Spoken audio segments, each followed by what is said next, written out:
We're reconvening today with Miss Bobbie Foust, who, by the way, has now been inducted into the Kentucky Press Association Hall of Fame. Congratulations, Bobbie. Thank you. It was a thrill. I was surprised, very much surprised. I personally think that's long overdue. Today, we're going to talk about your interview with Ella Mae Mason, who I understand lived in Paducah at the time. This was back in 1999, and she had the honor and the privilege of actually flying with Charles Lindbergh. And there's probably some folks that's watching this. We'll just remind folks that Charles Lindbergh was the first American aviator to fly nonstop from New York City to Paris. I think it was around 33 and a half hours or so, about 3,600 miles on May the 20th and 21st, 1927.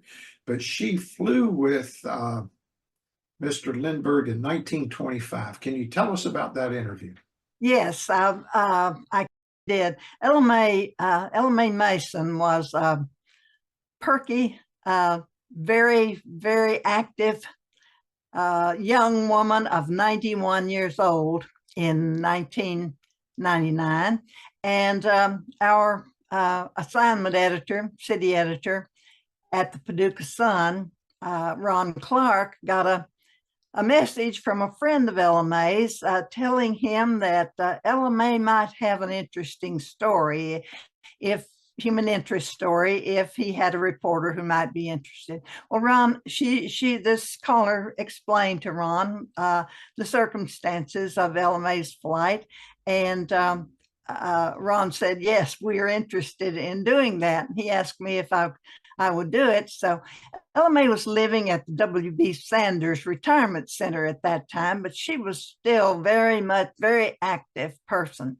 Apparently, Ella Mae had been an active person all of her life in community affairs and volunteerism at the hospital and in elections and all this kind of work. Well, Ella Mae told me this story. She met me, greeted me, and hugged me at the door, and invited me to sit down in her cozy living space, and told me about an adventure. And she said, in 1925, and apparently this must have been in the spring to early summer that this happened, and she said she had an opportunity to fly with Charles Lindbergh in 1925. And this came about when the famed aviator ran out of fuel over her father's farm.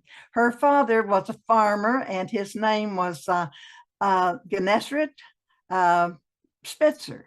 And he was known with a first name like that. Many folks wouldn't really be calling him by his first name, but he was a McCracken County magistrate, and he was known as Squire Spitzer.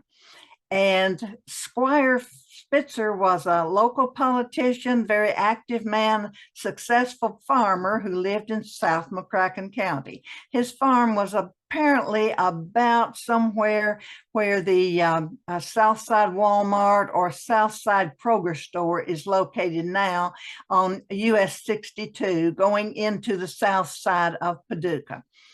And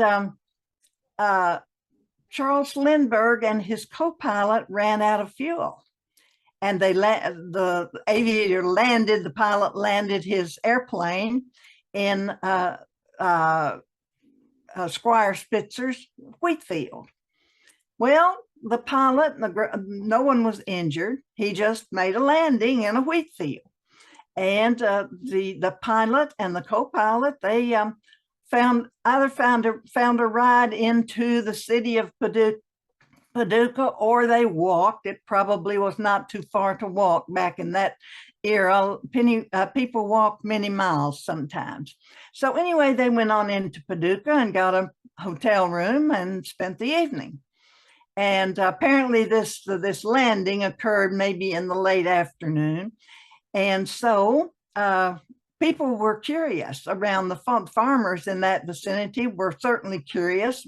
There weren't too many airplanes that landed in the south side, in a south side field in Paducah at that time. In fact, there were not too many airplanes flying around Paducah or anywhere at that particular time. And Charles Lindbergh, of course, was a noted pilot for, he carried mail between St. Louis and Chicago and other places in between. And he did some barnstorming as other early pilots did. And the next day, a crowd sort of gathered at Squire Spitzer's farm to see that airplane. It was a novelty. And the pilot and his co-pilot, and Ella Mae never knew what the co-pilot's name was. She said her father probably knew, but she was a teenager at that time, and she wasn't really interested in his name, that's co-pilot's name. But she was awe-stricken by Charles Lindbergh, because she knew about his exploits and his flying ability. And she was there in the field to see the airplane along with other folks. And there was a little boy there, and little boy and his father and a neighbor. And Charles Lindbergh was giving flights, decided he would give flights over Paducah, and his reason was so that he could earn enough money to buy fuel to get back to St. Louis. Well, if he had money for a hotel room the evening before, it sounds reasonable that he might have had money for fuel, but this maybe was just a reason he gave for charging $2 for a flight over Paducah. The little boy was very eager to go on a flight, and he kept begging his father to let him go on a flight with the pilot. And the father, no, he couldn't go without an adult, and the father didn't want to go. So the little boy kind of tugged at Ella Mae's arm and said, and to her father, could she go with me? And the two men looked at one another and kind of smiled, and Ella Mae's father said yes. So they boarded the plane, and she flew with Charles Lindbergh gave them a flight over Paducah. The little boy was thrilled. Ella Mae said she was thrilled. She never dreamed that she'd be able to do something like that, but she did, and she said that she was sure that she flew in the spirit of St. Louis, the aircraft in which Charles Lindbergh made his historic flight across the Atlantic 2 years later. And she said, I can't verify it, but I know that that's the aircraft that I flew with Charles Lindbergh. Well, I did a little bit of research on that airplane, and it probably was not the exact aircraft, because that aircraft, the Spirit of St. Louis, that in which Charles Lindbergh made his historic flight, was not built until April of 1927, and it had it had room only for the pilot, because it had to have such a large fuel tank. Now, there has been speculation that that aircraft might have the Spirit of St. Louis, that it might indeed have been the Spirit of St. Louis that landed in the wheat field, because it might have been taken apart and rebuilt in April of 1927. Or I found one piece that reading about the early pilots would have an aircraft, and if they crashed it and survived the crash and got another airplane, they name it, give it the same name. Early pilots, most of the time, early pilots named their aircraft, and Charles Lindbergh was the Spirit of St. Louis.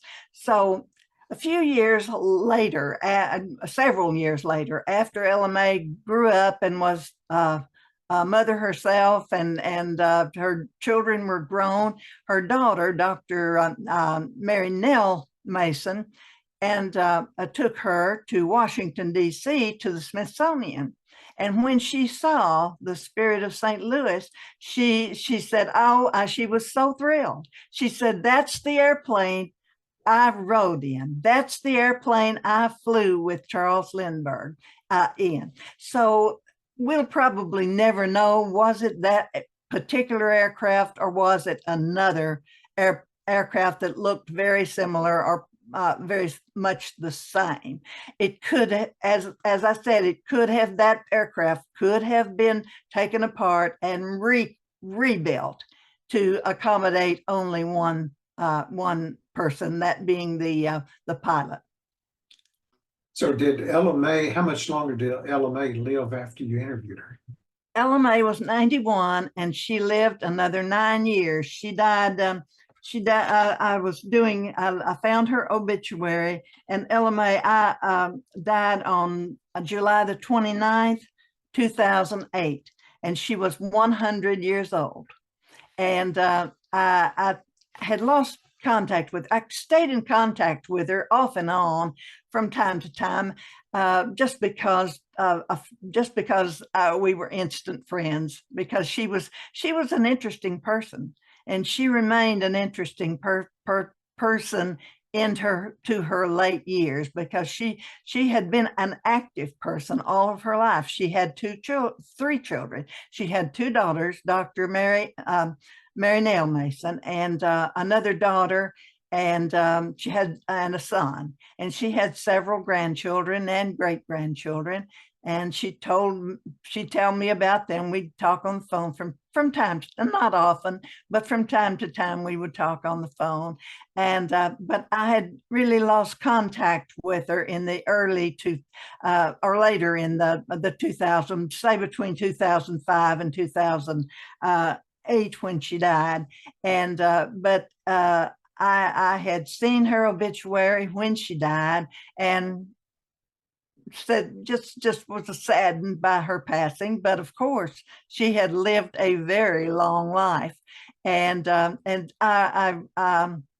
when you and I talked about doing an interview about Ella Mae's adventure, I looked her obit up and to get the exact date, and she was living at that time in Oakview nursing home in Possum Trot at the time of her death. So she lived an active and apparently happy life.